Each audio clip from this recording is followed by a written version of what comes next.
The city was just waking up. The first streetcars rattled, the first bus dashing past an empty bus stop. The first cars showed up. A girl came out of the doorway of an old five-story building, and on her beautiful heels ran to the subway station. Not far from the house, an old man was sitting on a bench, watching the awakening city life. Every once in a while he sighed, smiling at his thoughts. The girl passed by, pursing her brightly painted lips. Once again that bum hanging around their house, and why is he sticking to it, as if he has honey on his face? The old man pretended not to notice the girl's disdainful look, and nodded respectfully in greeting. She pretended not to notice, and quickly disappeared around the corner of the house. "Hi, Martin," the old janitor, Jessica, called out to the old man, yawning at the doorway. "What are you doing here again, early in the morning?" "Good morning, Jessica," the old man replied. "I think the kids need to fix the sandbox today, and it already fell apart completely. Do you have a hammer?"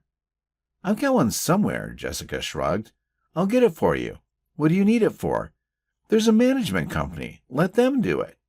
"Yes, when else will they get together? And the sandbox has already fallen apart. Yesterday one kid almost fell when he sat on the edge. It was loose." Soon the old man was tapping with his hammer. Jessica, sweeping up, looked at her grandfather and wondered silently, shaking her head. What a weirdo. Martin appeared in their neighborhood about a month ago, in May. He was a short, frail-looking grandfather in old clothes, but there was something strange about him, some discrepancy in his appearance, in his behavior. Dressed in his old clothes, he always looked neat. His gray hair was neatly combed, his nails trimmed, and his hands themselves indicated that in his life he had done more intellectual work than physical. His skin was not weathered, clean. He was also well-mannered. He doesn't spit, he doesn't swear. Even though he's obviously homeless, people quickly found that out. The janitor, Jessica, found out all about him. She first saw the old man in the basement of the house. The basement was not closed, although the tenants there were old keepers of old things. The old man was asleep on one couch. Jessica started cursing at first, telling him off, and he said to her, "Excuse me, I'm going to leave now. Sorry for making you worry." Jessica was even surprised. What kind of polite bum is he? Although situations are different, they even talked. The homeless man's name was Martin. "Did the children kick you out of the house?" she asked.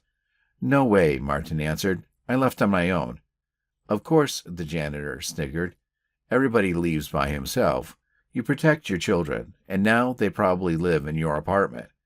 "No, I have good kids," the old man answered shortly, and changed the subject of the conversation. "You better tell me, where is there any public bath around here?" "A bathhouse? They all became saunas long ago." Jessica shrugged. "Aren't you from around here?" The homeless man was silent. Then Jessica went to work, and Martin somewhere to do his business.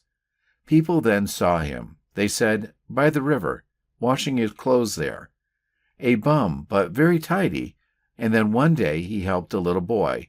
A child's bike chain had come off, and he was struggling around. The old man was there by chance. "Let me see," he said to the child. The boy looked at the bum incredulously, but allowed him to look at his bike. The old man fixed the chain in no time. "You tell your dad it needs some tightening," he said. "I'd do it, but I need tools, and I only have nail scissors with me." "Okay, thank you," shouted, already leaving on his two-wheeled horse, a satisfied boy. Then again Martin saw this boy with a broken bike, and again the chain was dangling. "What, the father didn't fix it?" he asked, approaching the child. "He only knows how to drink," the boy sighed sadly. "I see. Do you have any pliers or screwdrivers at home? Well, bring it here. Don't worry, I'll keep an eye on the bike." And the boy ran to get the tools, not at all worried that he had left his bicycle with a stranger. He trusted the bum. And yet, for the most part, people treated him with disdain. No one thought much about why he suddenly appeared in their neighborhood, who he was, where he lived, what he was doing for. He walks around, doesn't seem to bother anyone, some kind of blessed fool. One day, old ladies from the entrance hall saw an old man in a flower bed. There the activists of the house planted petunias, velvets. It is beautiful, only lately the flower bed got overgrown with weeds. Everybody has no time for it, and they want to get it in order, but they cannot. Either they have no time or no desire, and there's a homeless man rummaging around in there. "Hey, what are you doing?" Miss Morris, one of the old ladies, called him angrily. Her loud voice was feared, not only by the kids, who like to play pranks in the porches, for example, to call at the doorway, but also quite serious adults. If they close the door wrong way, if they accidentally start up a stray cat, and if they do not say hello to Miss Morris, they pass by thoughtfully. Then, in her eyes, they are the most flaming scoundrels. And then Miss Morris saw an old man crawling in the flower bed. "What a bastard! He's drunk. Where are you going into the flowers? You'll trample everything. Did you plant them? Get out! I said get out, or I'll call the police," she shouted at the bum and threatened him with her fist. "Why are you shouting so?" calmly answered her old man. "I'm just cleaning the weeds. They completely block the flowers." Miss Morris looked closely. Indeed, a quarter of the bed is already clean and neat. She sniggered. Well done. Only that, on the rewards, do not hope. Nobody asked you to do it." "I wasn't hoping for a reward. I just want it to be beautiful. People would walk and admire the flowers," said the homeless man, continuing to pull weeds. Miss Morris only shrugged her shoulders. "Does he work for free? Really? He is a fool. The inhabitants of the house will never come to a cleaning day, but this one will." She watched him from the window, made sure that the old man was no harm, but only good, and calmed down. However, then she took out to the homeless man a couple of pies that were lying in the fridge for a week, and treated him. Is it too bad to thank him for his hard work? The homeless man took a treat, and then continued his work. A couple of hours later, the flower bed was in full glory, and everyone was aghast with admiration, and the old man went somewhere. He was rescuing a cat in another yard at the same time. The dogs had chased it up a tree. The poor animal had been meowing for 24 hours.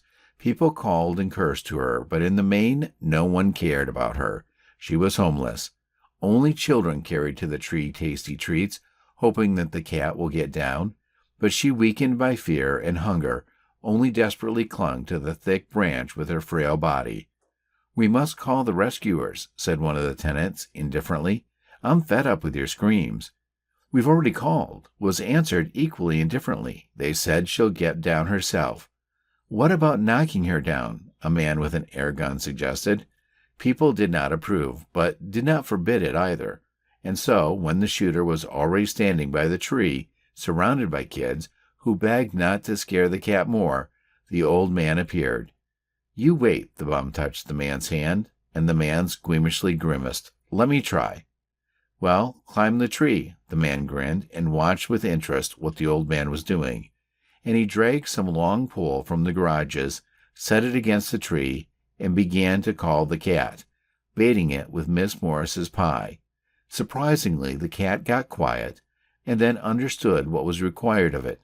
It clung to the pole and began to go down with its tail forward. The old man below held firmly to the support. A few minutes later, to the cheers of the kids, the cat jumped down and, ignoring the treat, snuck into the bushes. The homeless man crumbled a pie in case the rescued one wanted a snack, and left it in an unknown direction, dragging a pole beforehand. The onlookers, including the man with the rifle, dispersed as well, and everyone was impressed by how easily and simply the homeless man had solved the problem, and no one had figured it out before he did. And after the next incident in the neighborhood, the homeless guy was nicknamed Superman, and it was like this.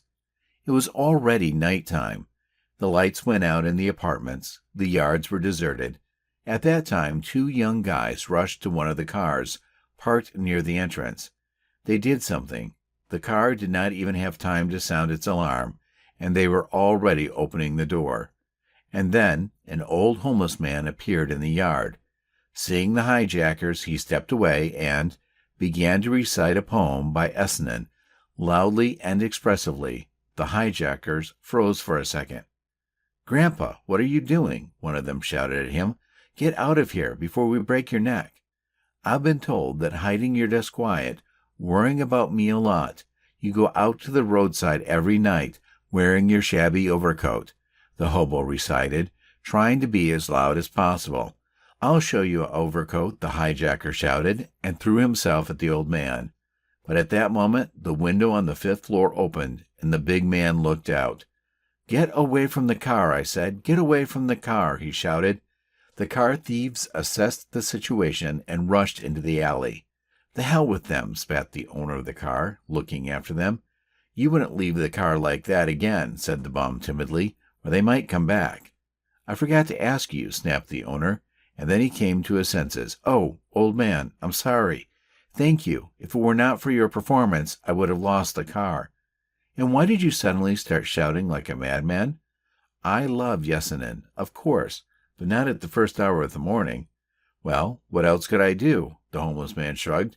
"I couldn't fight with him, and so I decided to wake people up. I wasn't sure, but you see, it worked." "You are a Superman," the men laughed, and even shook the homeless man's hand in gratitude. That's how it went. Superman. Now everyone in the neighborhood, young and old, called the bum Superman. He knew it and just smiled, only no one still cared about him.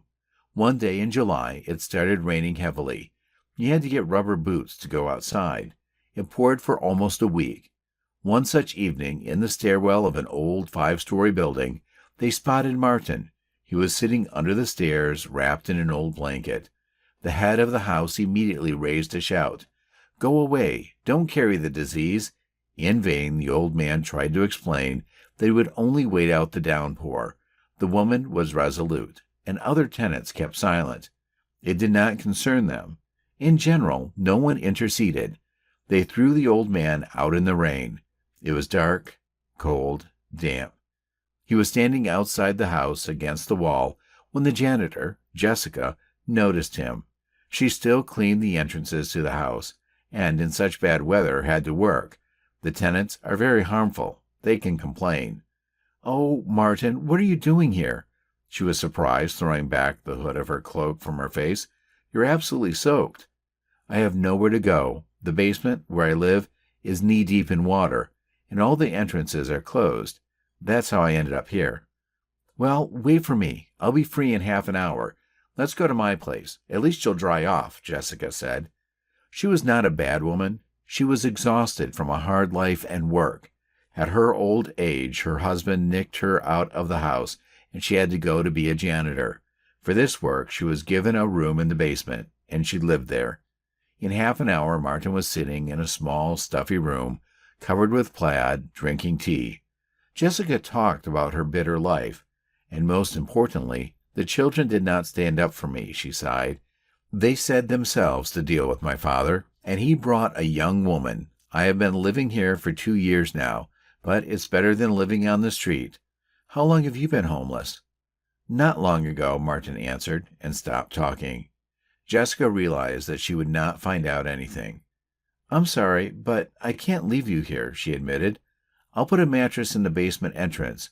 You just leave early in the morning, so no one can see you.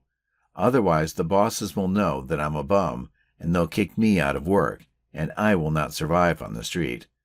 "I understand," the old man nodded. "Thank you for that, too." In the morning, when Jessica went to work, Martin was gone. He didn't show up for the next few days, either. No one saw him. And then someone fell into the hands of a newspaper in the Capital Press. There was an article about a millionaire who suddenly left everything and disappeared to no one knows where. He left all his wealth to his son. There was trouble in the family. The millionaire's grandson was very ill, and no money helped. But recently the boy suddenly got better. The millionaire's son said that he wished for one thing, to find his father. And the millionaire's picture is there. "So that's our Superman," Jessica sighed when she saw the picture. "And so it seemed to me," nodded Miss Morris, who took this newspaper from her acquaintances. "It looks very much like him." "Is it really him?" Jessica could not believe it. "He left everything and went homeless. He must have lost his mind." "I told you, a fool," assented Miss Morris. Well, I pity him, sighed the janitor. Why wander when he can live and do not deny himself anything? He should be treated if he has mental problems. That's right. What if he throws himself at someone? Miss Morris gasped.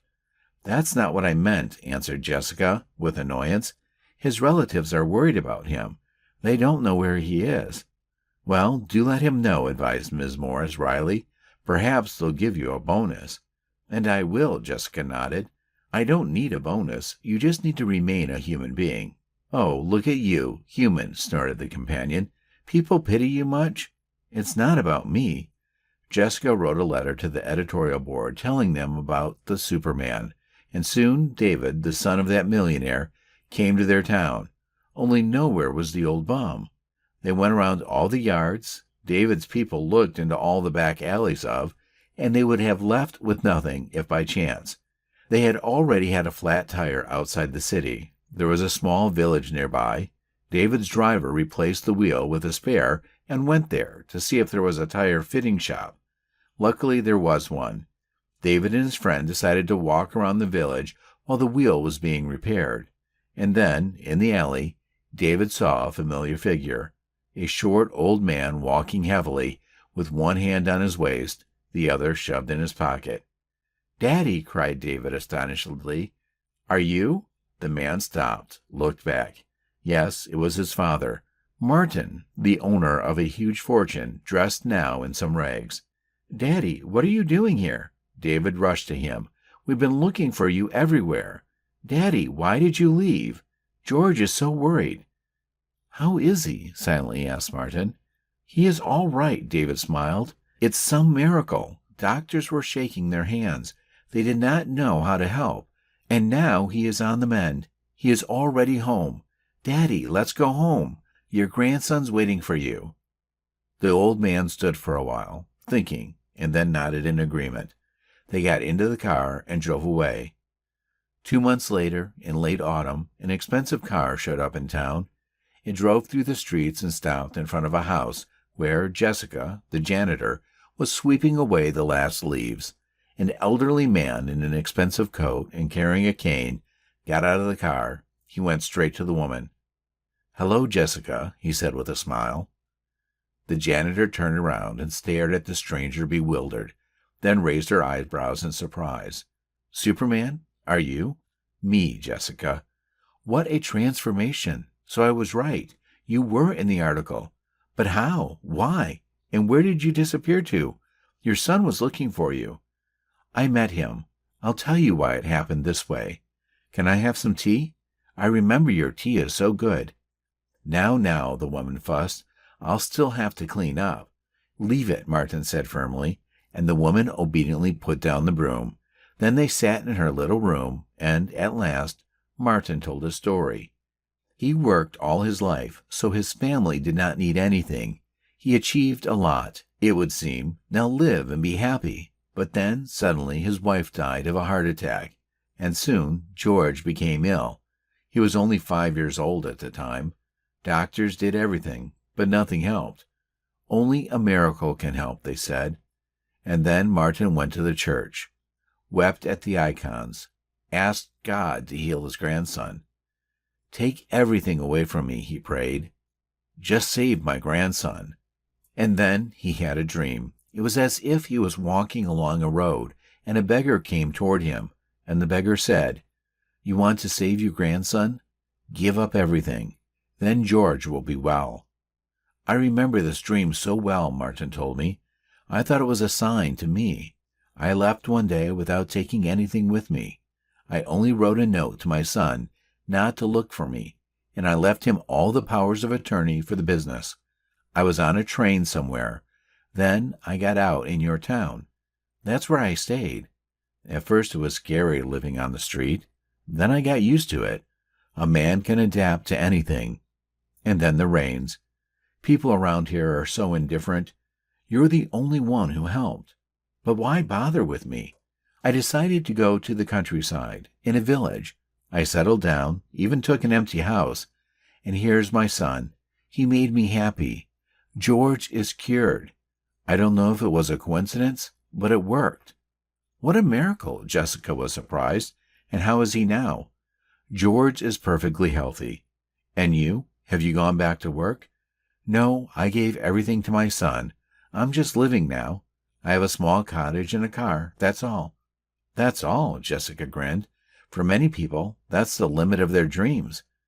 Jessica, I understand it all, but I just used to live differently. Restaurants, expensive resorts. Now I gave it all up. In fact, you know what I came here for? I have a proposition for you. What is it? Will you come work for me? I have a maid. There's no one to do all the housework. I don't know anything about it. Will you be my housekeeper? Really, it wouldn't hurt to be a cook, too. You'll live in my house. The salary's good. Oh, Martin, grinned Jessica. You are surprised me. You know I agree. I'm tired of living in this basement, and the kids never remembered me. Then let's go, Martin smiled. Let's go. They were on their way out when Jessica's boss ran in to meet them and shouted something about the employee being lazy. Dear, Martin stopped him, take it yourself and clean it up, and Jessica doesn't work for you anymore. They got into the car and drove off. The boss stood there with his mouth hanging open. Who was that rich man who took his Jessica away? And in the spring, a group of workers appeared near the old 5-story building, bringing construction materials. The residents got worried. What is going on? In your yard will be a new modern playground, told them the foreman. How? Why aren't we aware of it? People were surprised. No one told us anything. A millionaire gave you a gift, the foreman replied. Who? I do not know. People, of course, guessed that it was their Superman, but did not know for sure. Soon there was a modern, safe playground in the yard where the kids were frolicking with pleasure, and on the benches the adults relaxed.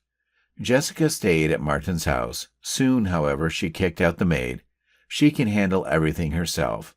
That's not enough to have strangers in the house. Kalya is her husband now.